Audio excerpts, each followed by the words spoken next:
Olá, queridos amigos, queridos irmãos que nos acompanham nesse estudo do livro Perturbações Espirituais, psicografia do médium Divaldo Pereira Franco, pelo espírito Manuel Filomeno de Miranda.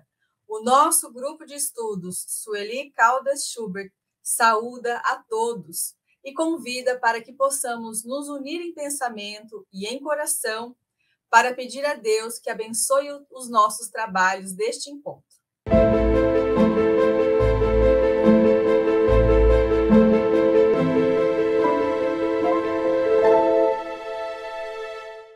Querido Mestre Jesus, amigos e benfeitores do mundo maior, rogamos as suas bênçãos sobre nós, em mais essa oportunidade de reflexões, de alertas, de aprofundamentos a respeito dessa maravilhosa obra que chegou a todos nós como um presente.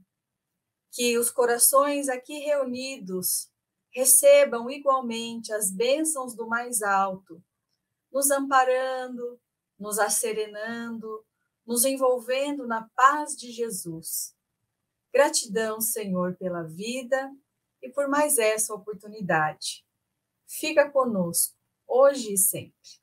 Que assim seja. Hoje, então, nós estaremos estudando o capítulo 7 do livro, intitulado Perspicácia das Trevas. E o nosso querido Lincoln é quem vai nos apresentar o resumo deste capítulo. Lincoln, a palavra está com você. Muito obrigado, Gisele. Saudamos ao grupo coordenador, você, o Aldelino, o Vitor, assim como saudamos também, com muito carinho, todos aqueles que nos acompanham pela rede, rogando a Jesus que nos abençoe a todos. Este capítulo nos fala particularmente de narrativas, determinadas orientações feitas somente pelo espírito autor do capítulo, que é o nosso querido Manuel Filomeno de Miranda. Ele começa dizendo que nas áreas infelizes da espiritualidade inferior, onde habitam aqueles chefetes dominadores, como ele diz, eles perceberam mudanças que estavam acontecendo naquela instituição, assim como em outras sociedades espíritas. Essa mudança seria o despertar um renascimento sob o comando superior dos emissários de Jesus, a fim de alterar aquelas ocorrências lamentáveis que estavam ali acontecendo. E Manuel Filomeno fala que esse despertar recorda um pouco os dias turbulentos da época de Santa Teresa de Ávila, onde ela saiu do convento da Encarnação, sob a inspiração de Jesus, para programar uma grande reforma, que seriam as Carmelitas Descalças, libertando então o monastério das frivolidades que se praticavam naquele momento. A situação era que as religiosas naquela época, que vinham na sua maioria de famílias ricas, nobres e distintas, estavam adotando um comportamento profano, sem uma mudança interior exigível para o serviço de Jesus. Apesar de preservar os vícios da sociedade, elas viviam em ambiente de maledicência, uma vida comum, e eram servidas por servidoras humildes que trabalhavam para essas damas que tinham condutas reprocháveis, porque elas faziam as suas doações para a igreja naquele momento, para que elas fossem mantidas ali. Então, Santa Teresa, embora enferma há mais de 20 anos, ela recebia do Senhor as orientações para a manutenção da honorabilidade e dedicação ao bem, à humildade, ao serviço de amor, à igualdade fraternal, resolvendo por segui-lo com fidelidade. Então, ela iria substituir aquelas aparência hipócrita e indigna que se permitia a igreja naquela época, que, no caso, exercia uma terrível decadência moral. Havia mais preocupações naquele momento de acumular haveres numa certa dominação mundana do que a austeridade moral e o retorno ao Evangelho. E a Teresa d'Ávila, ela desconsiderada naquela época, quase suspeita de heresia, ameaçada pela Inquisição, ela jamais temeu, escreveu tudo o que acontecia a ela, tanto que no futuro ela foi considerada uma pioneira da alta literatura espanhola. Então, Manuel Filomeno fala que, a exemplo do que ocorreu com Teresa d'Ávila, igualmente estaria acontecendo naquele momento com as sociedades espíritas, onde nós tínhamos aí essas entidades sendo invadidas pela futilidade, pela arrogância, a presunção, o desrespeito às lições da codificação, considerada em alguns momentos como superada, né, no presente instante, e os servidores taxados de ortodoxos, que deveriam ceder espaço para os denominados modernistas, que estavam à caça de glórias e de exibicionismo terreno, nas palavras do mentor. Muitos desses modernistas, segundo Manuel Filomeno, eram portadores de conflitos graves e, não conseguindo prestígio na sociedade, buscavam o movimento espírita para encontrar ali situações vantajosas para que pudessem, então, projetar os seus egos.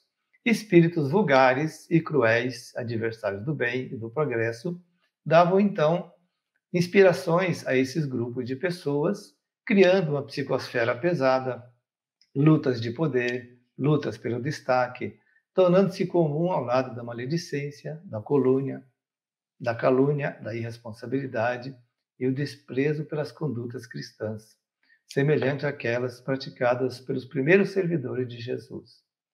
Então, lentamente dominados pelas mentes perversas, esses companheiros esqueceram sérios compromissos com a doutrina e transformaram-se em servidores do mundo profano, como aconteceu ao cristianismo após a ascensão de Constantino ao poder no ano de 313. Telecomandados, então, por seres hábeis no manejo do pensamento humano e na maneira de interferir telepaticamente na conduta das pessoas, adotaram teses de aparência científica sem nenhuma estrutura desse gênero, utilizando-se de nomes pomposos, quando deveria trabalhar em posicionamentos edificantes, com denominações simples, buscar uma conduta moral saudável, e isso representava uma ameaça à estrutura inquebrantável da terceira revelação, conforme o codificador e os seus missionários da primeira hora receberam do alto. Então, a seriedade das reuniões, que deveriam focar na iluminação das consciências, nos ensinamentos próprios, perfeitamente firmados nas lições de Jesus, cedeu lugar a espetáculos de oratória vazia e artística, em lamentável imitação dos comunicadores dos veículos de televisão, tornando-se expositores assinalados pela competição, sem a simplicidade do conforto moral e da certeza da imortalidade, a fim de enxugarem as lágrimas dos filhos do Calvário. E ele comenta num parágrafo aqui o resumo do papel do Consolador, dizendo que o Espiritismo, embora a sua feição investigadora, que o torna uma ciência com sua própria metodologia, é o Consolador prometido por Jesus, que viria restaurar-lhe os ensinamentos, porque estariam esquecidos, dizer verdades novas que ao seu tempo não poderiam ser enunciadas em razão do atraso cultural da época, e ficaria para sempre em seu nome. Mas surgiram então nesse ambiente os campeonatos de exposição espírita, em que se fazia mais importante a forma do que o conteúdo, apresentando-se teologias doutrinárias muito difíceis de serem assimiladas pelas pessoas de cultura modesta, mas de coração ralado pelo sofrimento, e na seleção de auditórios pomposos, onde os pobres tinham o constrangimento de entrarem ou às vezes eram até barrados discretamente na sua entrada. Então, esses espíritos, habilmente, esses perturbadores espirituais que conhecem as más inclinações que predominam na natureza humana, identificadas pela psicologia analítica, tornaram-se direcionadores de muitas instituições que foram afastados do modelo que seria a Casa do Caminho de Simão Pedro em Jerusalém, entre Jerusalém e Jope. Ou afastou-se do modelo das salas frequentadas por Kardec, quando ele era convidado a explicar o Espiritismo e a sua finalidade libertadora de vidas. Então, relata ou afirma Manuel Filomeno que a doutrina espírita é uma doutrina de cultura, de conhecimento, de educação, mas se buscou transformá-la numa proposta acadêmica, acessível a portadores de títulos universitários. Então, as páginas sublimes dos ensinamentos foram transformadas em técnicas de cursos que competem com os das universidades, perdendo-se, então, a espontaneidade do fenômeno e a simplicidade do amor que ajuda, que consola.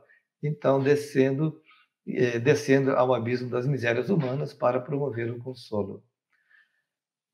Chegou-se, inclusive, a estabelecer a desnecessidade das comunicações espirituais, o que deu lugar a uma tese de espiritismo sem espíritos. Enquanto outros franquearam levianamente o acesso de pessoas sem condições morais para participações em reuniões mediúnicas, especialmente de médiuns atormentados e mentores que se tornavam um fenômeno ridículo ou fútil. Então, a necessidade da união pela unificação dos propósitos doutrinários foi colocada à margem, esquecendo-se a fraternidade, a caridade e a tolerância.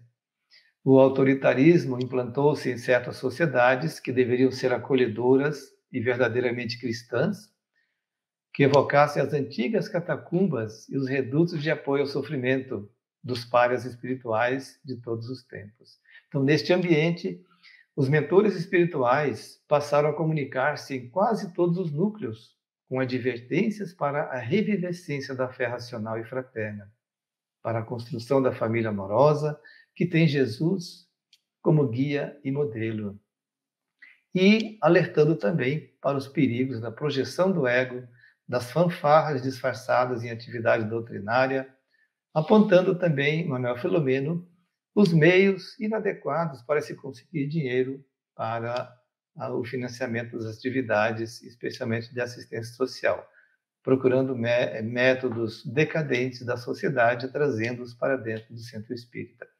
Então, aconteceram nesses ambientes espetáculos de má qualidade que passaram a constituir meios para ganhar dinheiro, esquecendo a qualidade moral e doutrinária do espiritismo, inclusive mediante o uso de bebidas alcoólicas, bailes, comportamentos de nível superior, colocando-se livros de conteúdos lamentáveis, mas ditos como psicografados com nomes venerandos, tudo isso em prejuízo da doutrina.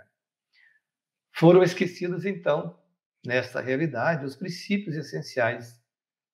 E esqueceram-se de que Jesus sequer tinha uma pedra para repousar a cabeça e que Allan Kardec e os missionários do bem dispunham apenas do necessário para a existência honorável. Portanto, a busca do dinheiro estaria conflitante com esses princípios essenciais. A palavra médium foi ampliada, passou a aureolar pessoas portadores de conhecimento, mas sem histórico de faculdade, colocando-se, então, uma prática mediúnica trivial e repetitiva e de qualidade não recomendada pela doutrina espírita. Espíritos, então, dentro de uma perspicácia, esses espíritos das trevas, é muito maior a perspicácia deles do que imaginamos, pois que viveram na Terra e aprimoraram as suas técnicas de hipnose no mais além. E se rebelaram contra o carpinteiro Galileu, que dividiu a história pelo amor e pela compaixão. Então, tornaram-se inimigos insensíveis e apaixonados. Adversários, então, organizaram para desarticular o espiritismo, que é a doutrina que Jesus denominou e estabeleceu na Terra, para liberar o nosso planeta das suas injunções.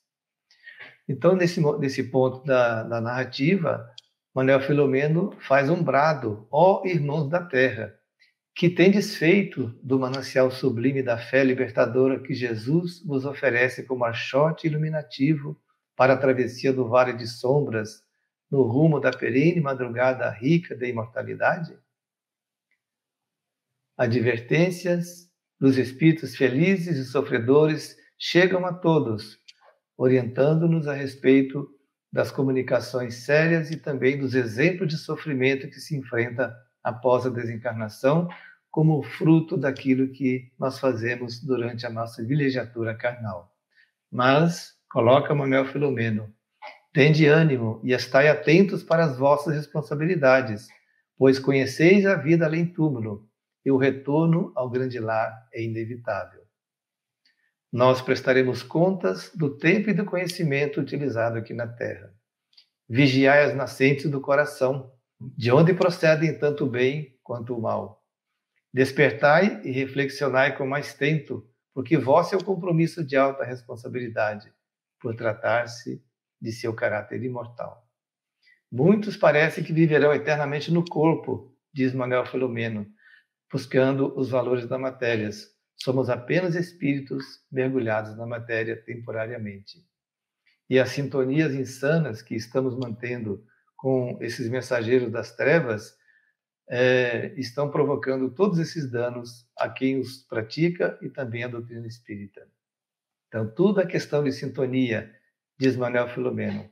Como parece mais fácil divergir, ser original, desfrutar de prazer imediato do ego, do que ser fiel, fraterno, então é mais fácil a sintonia com essas entidades insanas do que com as fontes mentais superiores da espiritualidade.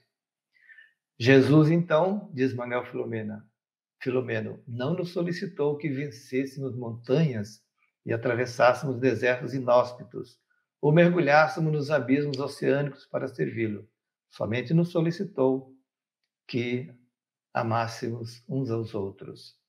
Então, finalmente nos diz Manuel Filomeno, não devemos temer a morte e nem recear a vida, mas buscar viver este oceano da imortalidade, lembrando que a perspicácia dos vigilantes da impiedade acompanha-vos. Sede os vencedores do mal, o mal que possa estar nos corações e o mal que possa estar também em nossas mentes. Cantai a alegria de amor, de amar e de servir a doutrina, que vos apresenta a bússola de orientação para o porto da plenitude. Finalmente ele conclui, Jesus conduz a barca terrestre e leva-a com segurança ao seu destino. É isso que nós deixamos aí como um resumo desse capítulo, Gisele. Obrigada, Lincoln. Realmente um capítulo muito profundo e importante para todos nós. Agora, então, nós vamos passar a palavra para o Laudes, que vai fazer, então, os primeiros aprofundamentos desse capítulo. Queridos amigos, os nossos votos de muita alegria na oportunidade de estudos que temos para o capítulo de hoje. E um capítulo fantástico, onde os apontamentos poderíamos destacar em cada um dos parágrafos. Uma obra de 2015 tão atual para os dias de hoje. Quando Manuel Filomeno de Miranda nos remete a uma análise de Santa Teresa d'Ávila, do que ela enfrentou à época onde ela estava tentando viver toda essa fidelidade ao Evangelho de Jesus, Manuel Filomeno de Miranda vem nos trazendo alertas profundos a respeito dessa perspicácia das trevas, que elas estarão insistindo nesses direcionadores, ou seja, falsas lideranças dentro de um movimento espírita, aonde através de mentes atormentadas e telecomandadas, trazendo rumos, direções equivocadas àqueles navegantes talvez desatentos nessa labuta do Evangelho de Jesus, nessa seara do próprio movimento espírita. Então, estes alertas são muito importantes porque iluminam a nossa consciência e nos deixam alerta que nem todo orador espírita é realmente um verdadeiro espírita. Nem todo aquele que se diz segurando o livro dos Espíritos na mão, entende, emprega e vive aquela mensagem. Que muitos também podem trazer interesses mesquinhos dentro dessa mensagem para atender não só a projeção do seu ego, mas para trazer o entendimento do Espiritismo através das suas lentes de conhecimento. E muitas vezes tentando levar ali o seu próprio conflito, o seu próprio transtorno. Quando Manuel Filomeno de Miranda coloca que já na época onde Santa Teresa d'Ávila, ali estavam, então, transformando os vícios, tentando disfarçá-los em honradez. Veja se nos dias de hoje, da mesma forma, nós não vamos pegando princípios éticos, morais, leis realmente que conduzem a nossa existência, sendo disfarçadas, aqueles vícios como uma falsa honradez. A pessoa vai vivendo a sua conduta social manipulando, porque desde aquela época, da mesma forma, Manuel Filomeno nos apresenta que os ricos naquela época, nada era proibido, porque em razão das suas grandes doações feitas àquele império ou àquela religião dominante, eles ditavam as próprias regras. Nada contra a riqueza, mas os ricos hoje, podendo ter acesso a ditar as suas regras perante ao parlatório, não pela sua conduta moral ou a vivência do evangelho, que muitos sim têm empregado em suas existências, mas muitos é como se tivessem comprado a oportunidade para estar na frente da tribuna, trazendo para ali os seus conflitos, os seus interesses, para tentar manipular o entendimento daquela massa. E isso nós vemos acontecer há tanto tempo, não só lembrando nas questões de Constantino, quando traz ali Manuel Filomeno de Miranda, mas no próprio segundo concílio de Constantinopla, aonde Teodora e Justiniano apresentam a perseguição da reencarnação, tentando tirar de todos os pergaminhos, de todas as obras, a palavra palingenesia, renascimento, porque se não há nada fora, não há nada que me cobre intimamente, esquecendo que a lei de Deus está na consciência, que por mais que haja a manipulação, sempre haverá a cobrança interna do indivíduo, porque somos todos filhos de Deus. Algo tão importante que Manuel Filomeno nos destaca é que nós podemos identificar naqueles líderes, nesses direcionadores, algumas características do perfil. Um perfil de futilidade, permitindo que a invasão aconteça pela futilidade.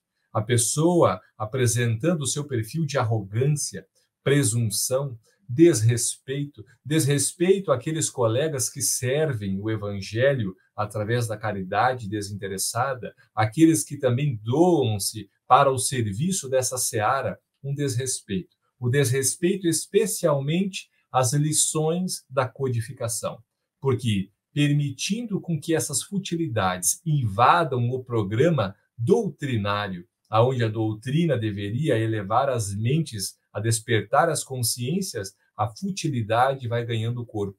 E essas mentes telecomandadas pelas mentes perversas vão ditando esses caminhos. E os desatentos seguem na embarcação e acham válido e não encontram ali nada, não pela crítica, mas nada para desaprovar a conduta, porque navegam nos mesmos prazeres viciosos sensoriais e encontram ali aquele alicerce que lhe defende. Porque antigamente o que precisaria fazer? Uma reforma, uma luta. Precisaria movimentar força para vencer a si mesmo, para enfrentar as suas dificuldades, para avançar, para progredir.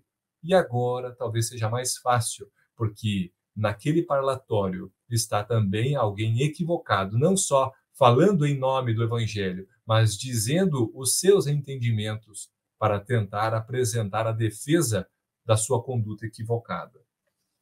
Líderes, nos diz Manuel Filomeno de Miranda, que não conseguiram prestígio social e agora tentam, através do movimento espírita, atingir este prestígio, tentar movimentar as massas, porque está dentro de um grupo social e encontra ali um ponto em comum. E qual é o ponto em comum? Jesus, Kardec, o Evangelho.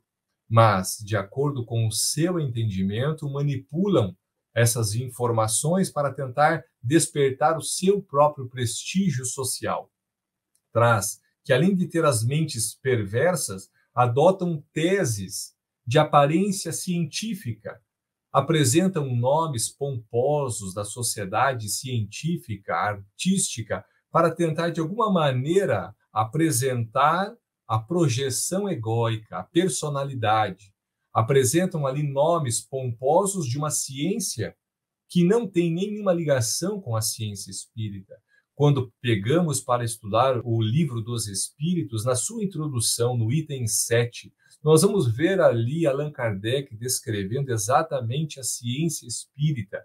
E aquele habilitado a falar da ciência espírita é o verdadeiro espírita, ou aquele estudioso que se dedica a vencer as suas más inclinações, aquele que fez um estudo sério, não só dos fenômenos, mas conseguiu compreender a sua metodologia própria de ensino, uma ciência própria, capaz deste método estudar os princípios gerais do universo, mas também as questões que envolvem a Deus, a alma, a imortalidade, a reencarnação, a comunicabilidade entre os espíritos. Então, para isso, não será necessário os nomes pomposos da Terra, aqueles que estão conquistando o mundo através das suas projeções, seguidores, hoje, não é? Cada vez mais um mundo social se projetando que aquele que tem mais respeito perante a sociedade é aquele que mais tem um número de seguidores sociais e não aquele que tem uma conduta moral adequada,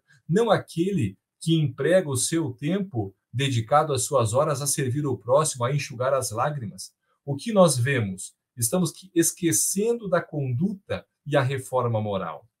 As reuniões que deveriam iluminar as consciências começam a serem transformadas em espetáculos. Vários espetáculos também artísticos, tentando imitar os programas televisivos, pegando às vezes os atores, pegando os repórteres, aqueles de destaques, para tentar fazer com que o espiritismo avance em sua divulgação, mas esquecendo que às vezes aquele que está na frente, a sua conduta ético-moral equivocada é a pior divulgação que poderia ser para a doutrina espírita. Por mais que a boca possa trazer uma apresentação artística a massas volumosas, o conteúdo depois moral a ser empregado pelaquela criatura muito mais divulga a doutrina de uma maneira equivocada do que aquela apresentada pela pureza do Evangelho. Nos lembra Manuel Filomeno de Miranda que sem mais a simplicidade de enxugar as lágrimas dos filhos do Calvário, perdendo a capacidade de enxugar essas lágrimas. Lembra que estamos tentando transformar muito mais forma do que conteúdo. Começamos a investir em auditórios pomposos, alugamos grandes centros, tentamos fazer com que cada vez mais a tecnologia, cada vez mais a modernidade invadam as nossas casas espíritas. Vamos transformando ali o que deveria ser de pão em pedra. Quantos ensinamentos poderíamos trazer de Chico, de Divaldo, a respeito dessa verdadeira doação? Quantos exemplos podemos ver de servidores fiéis que puderam pegar não só as arrecadações, mas fruto do seu próprio trabalho para fazer com que a verdadeira caridade da doutrina espírita fosse empregada? Não falo caridade só da assistência, mas a caridade real da sua verdadeira divulgação. Vamos vendo que, às vezes, os auditórios tão pomposos barram aqueles mais pobres, não só pela sujeira das suas vestimentas, na condição que hoje estão vivendo, mas barrando, às vezes, justamente pelo tamanho da elegância, o constrangendo a entrada. Estamos vivendo dias tumultuados, que requer aquele desejoso de seguir as pegadas do Nazareno para conseguir atentar à verdadeira mensagem do Evangelho, de tantas manipulações que ocorreram na mensagem de Jesus até os dias de hoje. Quantos concílios, quantas manobras, quantas adulterações, da mesma forma a mensagem hoje sendo trazido ao grande público, adulterando-se a forma, também o conteúdo, aos olhos daquele que apresenta, tentando justificar. Vamos vendo que a proposta acadêmica, aonde os títulos são cada vez mais valiosos, aonde tornam o complexo demais o entendimento do Evangelho, vai tendo uma complexidade cada vez mais profunda que aquele simples, ignorante às vezes em relação a grandiosidade dos termos científicos, não consegue compreender que o amor a Deus e o amor ao próximo como a si mesmo é a base dos nossos ensinamentos. Vamos vendo que dentro da nossa própria doutrina espírita, vamos dividindo em tantas múltiplas associações para que pudesse ter os destaques acadêmicos dos médicos, dos advogados, dos pedagogos, e vamos dividindo quando deveríamos unificar. Vamos aceitando como uma forma natural aonde aquele que deve falar, então, da ciência deve estar associado em algo para poder falar da profundidade da mensagem espírita. Será mesmo isso? Ou a profundidade da mensagem espírita está exatamente naquele que compreendeu e vive a mensagem de uma maneira integral? Aquele apto a dizer que os joelhos estão desconjuntados, os espinhos estão fincados na carne, mas eu sigo seguro o caminho do Evangelho, porque eu tenho Jesus comigo e o Espiritismo me serviu cada vez mais de alavanca propulsora ao meu progresso individual. Desejamos fazer parte daquele grupo seleto, porque pensamos o quê? O grupo seleto tem projeções sociais, o grupo seleto tem convites a viagens, o grupo seleto tem as exposições, e vamos fazendo novamente as manipulações do ego e da personalidade dentro da doutrina religiosa, que deveria nos religar ao Criador, porque deveríamos entender a profundidade desta mensagem. Nos segue dizendo que as páginas sublimes que deveriam iluminar o autoaperfeiçoamento são agora transformadas em técnicas de cursos. Quantos de nós não estamos nos deparando cada vez mais com tantos convites dentro do movimento espírita que deveriam divulgar as ações concretas? Quantos de nós não estamos recebendo diariamente as impactações das mídias sociais patrocinadas para tentarmos comprar isso, para tentarmos fazer um curso daquilo, para tentar compreender a filosofia espírita de uma forma um pouco mais profunda, aperfeiçoada, especializada por aqueles técnicos da física, por aqueles especialistas da meditação, por aqueles grandes estudiosos dos conflitos familiares, a psicanálise analítica e outras, para que pudesse projetar não só os seus consultórios, mas a personalidade, manipulando a pureza dessa mensagem do Evangelho. Esses diretores, esses que estão direcionando o caminho, começam também a fazer os seus adeptos. E nós vamos vendo que nas sociedades em que muitos estamos inseridos, vamos encontrando também pessoas, personalidades com estes mesmos ideais. E pessoas que vão fazendo também os seus grupos. Quantos de nós não nos deparamos com mensagens recentes de grupos espíritas trazendo que agora é importante que possamos sim defender a liberdade do aborto, a possibilidade sim de cometer um suicídio à luz da doutrina espírita? São classes divididas aonde o entendimento da doutrina se dá pela sua limitação. Claro, somos livres. Cada um vai poder entender o Evangelho de Jesus conforme o seu grau de compreensão. Da mesma forma, nós outros não temos as verdades absolutas, não é? Entendemos conforme o nosso nível racional a respeito destes conteúdos maravilhosos. E cada vez que, às vezes, lemos a mensagem, aprendemos algo novo. Quantos de nós não fazemos o Evangelho e, de repente, nos deparamos com uma mensagem tão atual, tão recente, que lemos tantas vezes e não conseguimos entender tal conteúdo com tanta profundidade como entendemos hoje? Claro, estamos amadurecendo.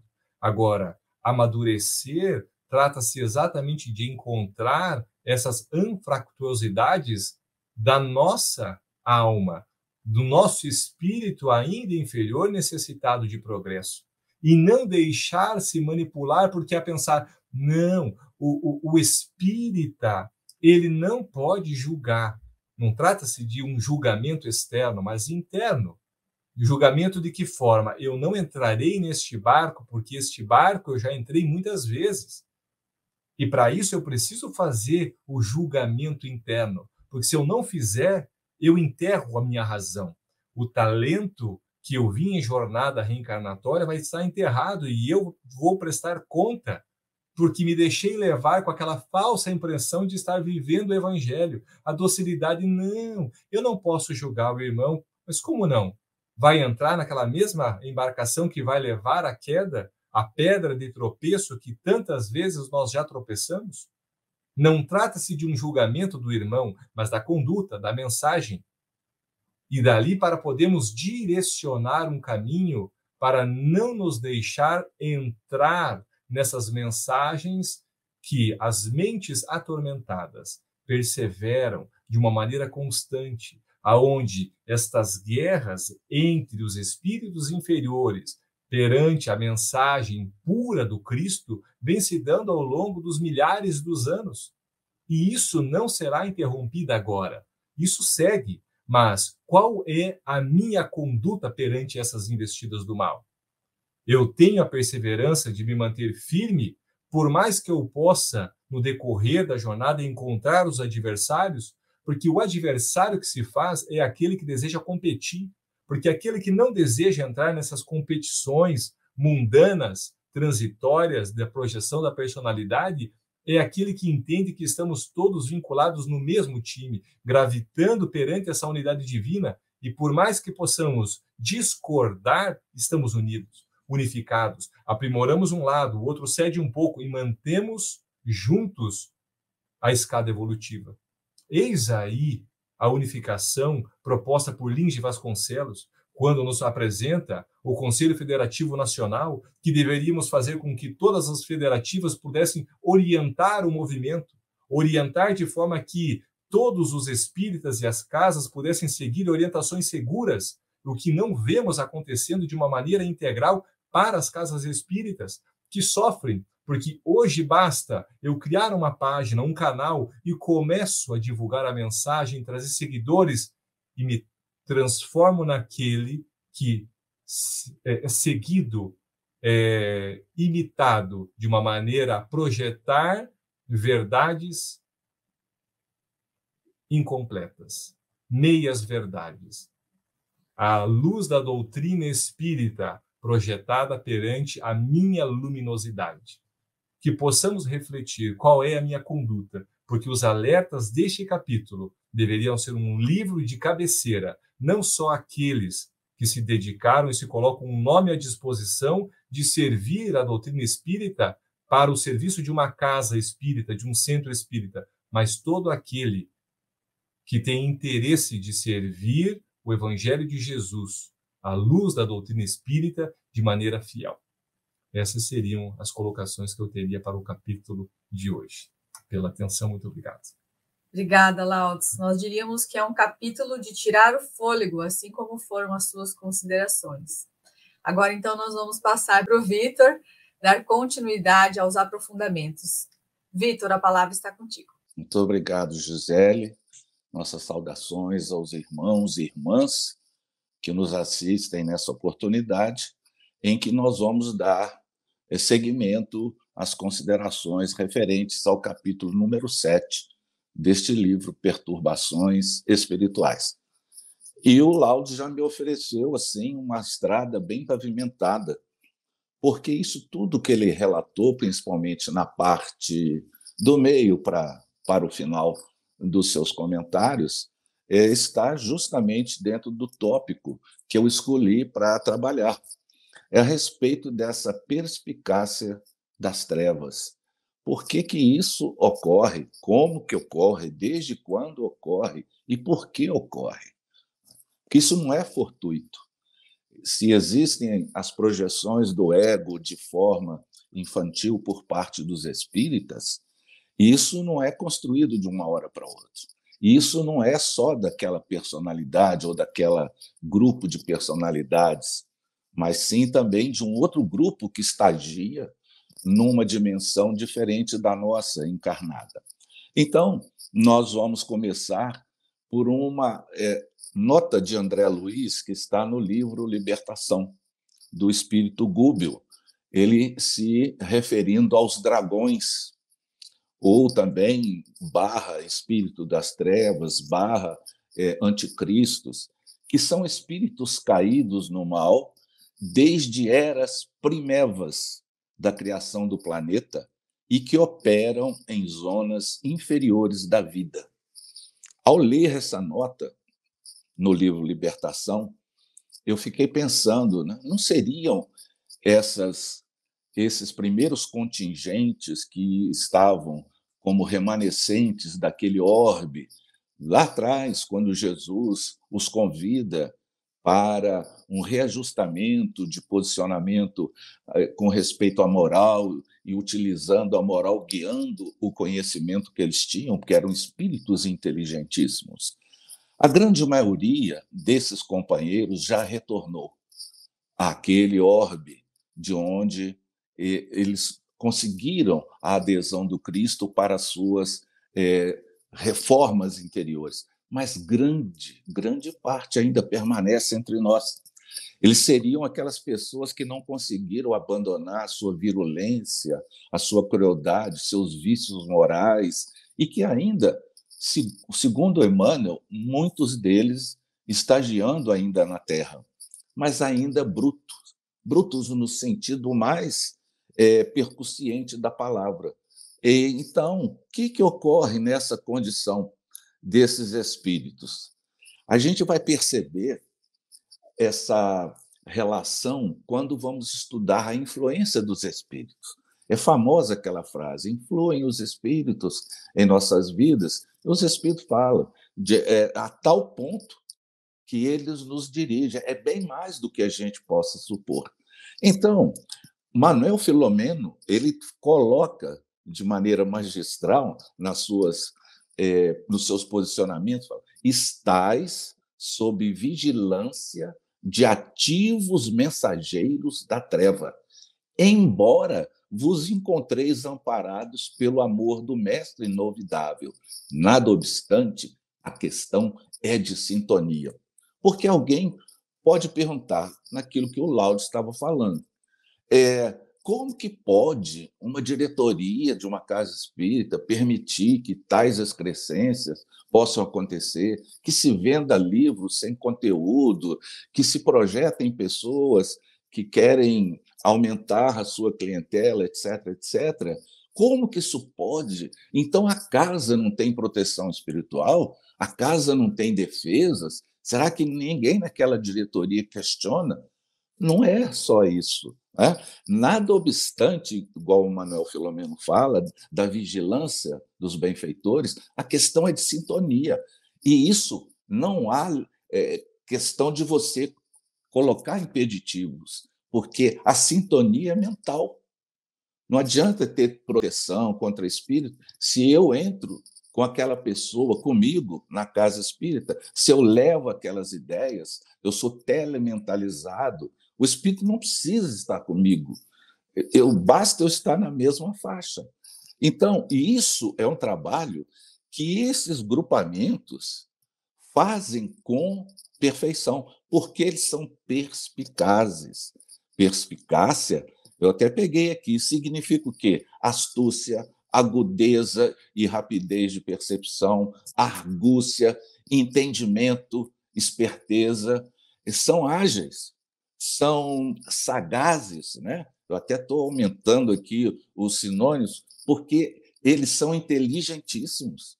Eles dominam a hipnose, eles dominam a arte de insuflar ideias, de criação de quadros mentais. Eles têm esse know-how e têm escolas para isso. Eles têm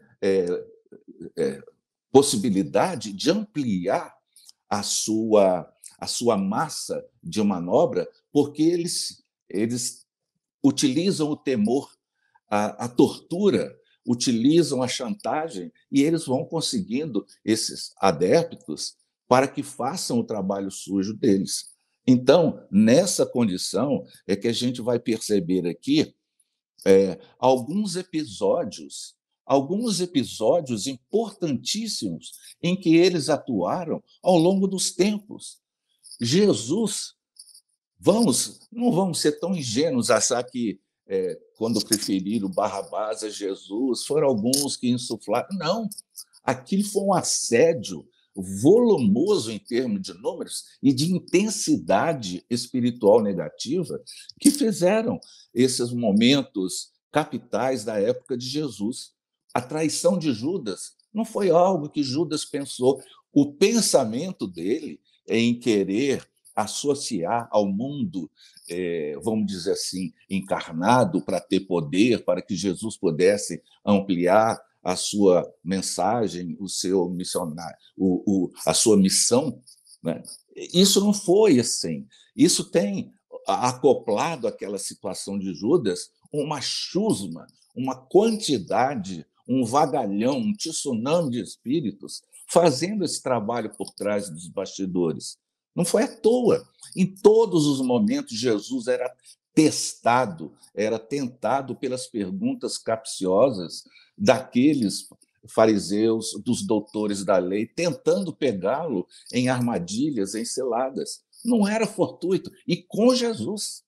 Imagine conosco, imagine com a maioria da humanidade, né? Então, vamos lembrar também, quando ele subia até o Gólgota, carregando a zombaria, a cusparada, tudo ali não eram as pessoas, eram os espíritos que estavam por trás, pertencentes a essa odiosa situação espiritual, que faziam que aquilo acontecesse.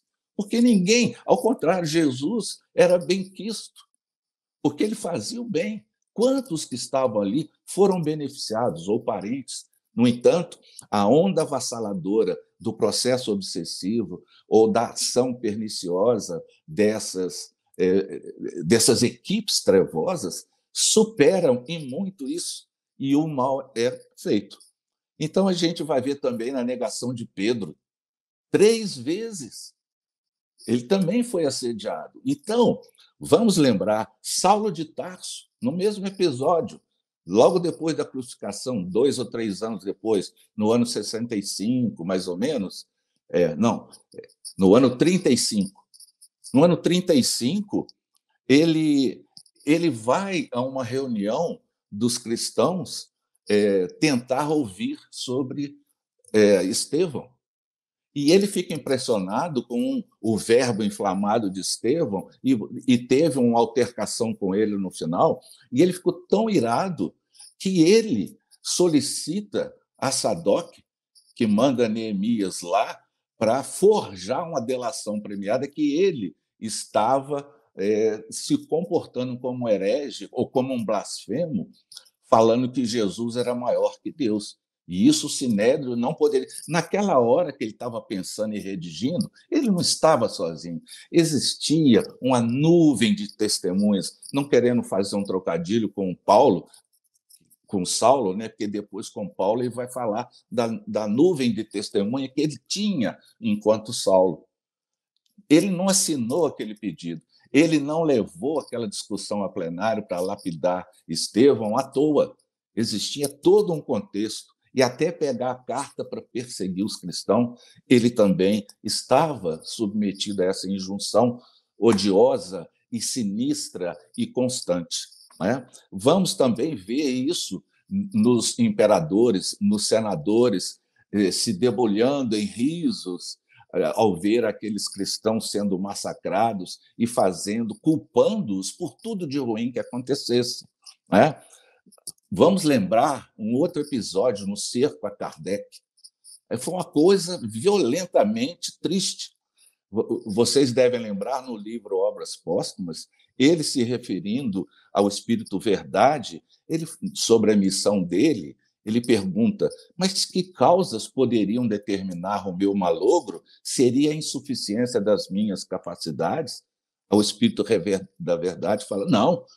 A missão dos reformadores prende os colhos e perigos, mas previno-te que a tua missão é rude, porquanto se trata de abalar e transformar o mundo inteiro. Você não precisa ficar em casa o tempo todo, não. Tem que expor a sua pessoa. Você vai suscitar contra si ódios terríveis, inimigos encarniçados, que se conjurarão em tua perda. você vai se ver a braços com a malevolência, com a calúnia, com a traição, e o Espírito Verdade vai discorrendo, né? As tuas melhores instruções serão desprezadas e falseadas. Muitas vezes sucumbirás ao peso da fadiga, terás que sustentar uma luta contínua com o sacrifício do seu repouso, da tua tranquilidade, da saúde e até da sua vida, pois sem isso você viveria mais tempo. Isso foi no ano de 1856. Aí, numa outra parte do capítulo, ele vai falar aqui: escrevo essa nota a 1º de janeiro de 1867, 10 anos e meio depois que me foi dada a comunicação acima, e atesto que ela se realizou em todos os pontos, pois experimentei todas as vicissitudes que me foram preditas. Andei em luta contra o ódio de inimigos encarnados, com injúria, calúnia, a inveja, o ciúme. Libelos infames se publicaram contra mim. As minhas melhores instruções foram falseadas. Traíram-me aqueles em quem mais confiança depositava. A sociedade de Paris constituiu foco de contínuas intrigas urdidas contra mim, por aqueles mesmos que se declararam a meu favor e que por trás me golpeavam. Diziam que eles estavam sob a minha soldada, vamos dizer, sob meu soldo, eu pagava para eles, e que eu pagava a eles com o dinheiro que me sobrava do espiritismo. Então, ele vai colocando isso, mas ele fala: graças à proteção, né, dos bons espíritos, eu tive que reconhecer que nos momentos mais difíceis eles estavam comigo. Vamos lembrar, gente, o Auto de Fé de Barcelona, né? Aquilo teve um simulacro de coisa de inquisição. Tinha lá o acusador, tinha lá o promotor e tinha o defensor, mas tudo manipulado, sobre os livros, legalmente vinculados à questão alfandegária, não tinha problema nenhum, mas fizeram toda aquela cena, queimaram como se queimassem as pessoas de antigamente, Joana d'Arc, Jan Hus e etc. Então fizeram, não é à toa, as trevas sempre existiram, desculpa, principalmente nos planetas de provas e expiações. Evidentemente que isso, quando chegar no mundo superior, não vai ter nenhum espírito das trevas. Mas eu digo, nessa capacidade que nós estamos tendo de enfrentamento no período da transição, eles nunca deixaram de nos influenciar. E vai aí, não é por acaso, o Manuel Filomeno de Miranda, nos últimos livros dele, sempre trouxe a tarefa obscura e nefasta das trevas atuando no movimento espírita. Não é à toa que ele repete. No mesmo livro, ele repete diversas vezes os exemplos. Em outros livros também, mas nessa tríade, ou mais esse do Rumo do Mundo de Regeneração, é completo. Ele não cansa de falar. Ele não cansa de falar dessa astúcia, dessa esperteza das trevas, junto ao movimento espírita, graças, nós já até comentamos, aos adeptos ineficientes, os adeptos frágeis. Ele chamava de adeptos para aquela pessoa que não pensa, que não tem certeza daquilo que está vivenciando, né?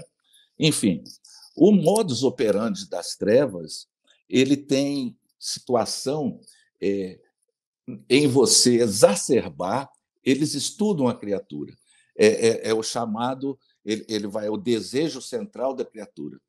Fora de todos os pensamentos que a gente tem normalmente, um vai ser proeminente. E nesse é que eles vão apostar todas as fichas. Eles vão exacerbar esse desejo, que é o tema central da nossa vida. E, em cima disso, o que a gente chama de calcanhar de Aquiles, eles vão estimular ou eles vão apontar os defeitos, eles vão fazer tudo em cima daquilo. E aí, se é a vaidade, aí tem um prato feito para eles, porque eles estimulam quadros mentais, colocam pessoas já desencarnadas, né, espíritos que tinham essa dificuldade, para alimentar essa situação. E isso fica num loop na cabeça do encarnado, e ele vai, sem querer, absorvendo essas emanações e esses conteúdos. É assim que eles trabalham, na hipnose.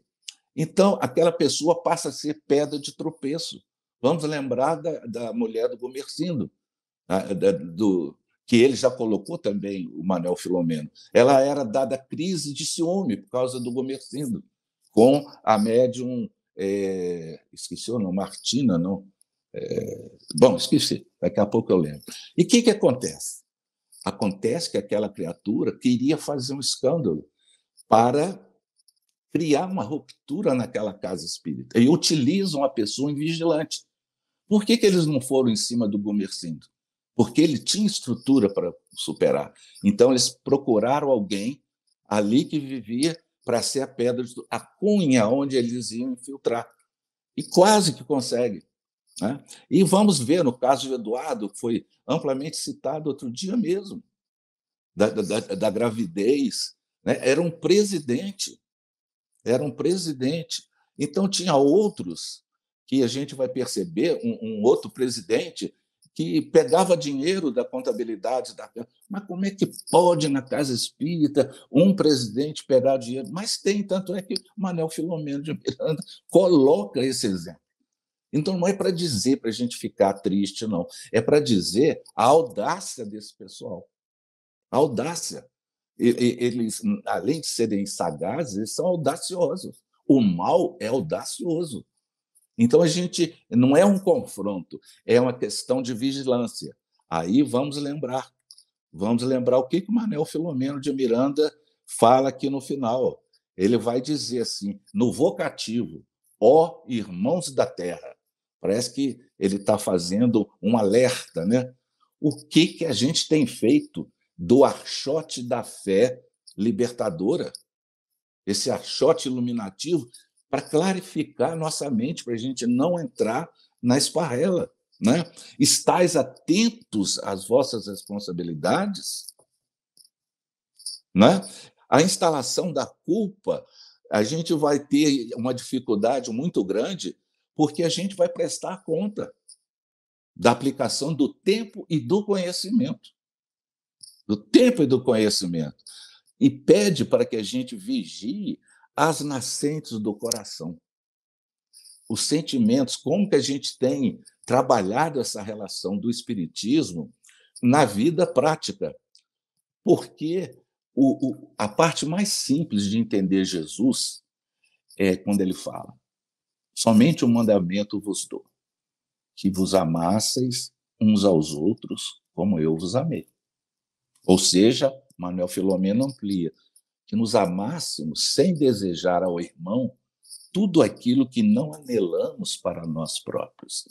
Então, ao invés de atitude de confrontação com as trevas, que eles são bastante ágeis nesse ponto, vamos pensar vibratoriamente favoráveis a eles, no sentido de que eles recebam em contraparte não a desarmonia, mas a harmonia de cada um de nós. Vamos vibrar, não vamos entrar na sintonia do revide, mas da mansidão, da pacificação dinâmicas, e não daquela coisa, deixa eles verem, eles estão... Não, vamos orar, vamos conversar. Muitos se comunicam em casas espíritas, muitos se comunicam, muitos fazem sofismas, mas vamos conversar, não vamos desejar mal, né? Então, meus queridos irmãos e irmãs, seriam assim um pouco atabalhoada, mas eu me empolguei aqui.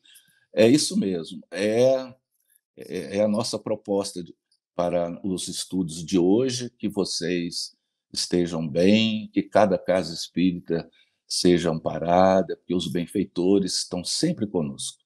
Mesmo com Jesus atuando, não vamos esquecer, atentai, vigiai e orai. Muito obrigado. Gisele, contigo.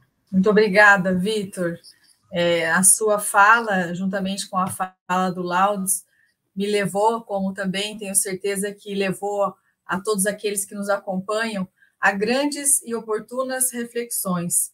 E a primeira delas, eu trago da fala do Laudes, a respeito do Edito de Milão, do primeiro Edito de Milão de 313, onde, então, começaram ali a fazer as adulterações, né, da mensagem de Jesus e manipular em nome do poder, em nome de uma disputa, e que o Espiritismo, com 165 anos, já vem sofrendo destas mesmas adulterações, personalismos por parte de nós, né, seres humanos.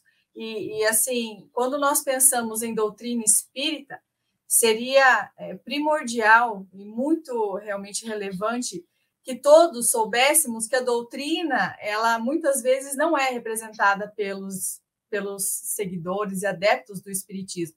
Então, quando a gente fala assim, eu me decepcionei com o espiritismo por conta do fulano, do beltrano, nós precisamos fazer a separação da doutrina, né, que veio pura para nós, decorrente desse trabalho árduo de Kardec, e do que nós estamos fazendo em nome da doutrina, que é bem diferente. E da fala do Vitor, eu me lembrei de um evangelho, agora eu não me lembro se é Marcos ou Lucas, e que a benfeitora Amélia Rodrigues vai trazer no livro Primícias do Reino, capítulo 14, quando ela vai falar a respeito da mulher hemorroíça, Verônica, quando, então, Jesus está lá nos momentos finais, na cruz, ele faz o seguinte anúncio: Filhas de Jerusalém, não choreis por mim, chorai antes por vós mesmas e por vossos filhos. Dias virão, amargos e terríveis, em que chamareis: bem-aventuradas as estéreis, e os ventres que não geraram, e os peitos que não amamentaram. Clamareis aos montes: caí sobre nós, cobrinhos. Porque se ao madeiro verde fazem isto, que se fará ao seco? Então, Jesus era o madeiro verde, e nós o crucificamos, o traímos, o abandonamos naquele momento.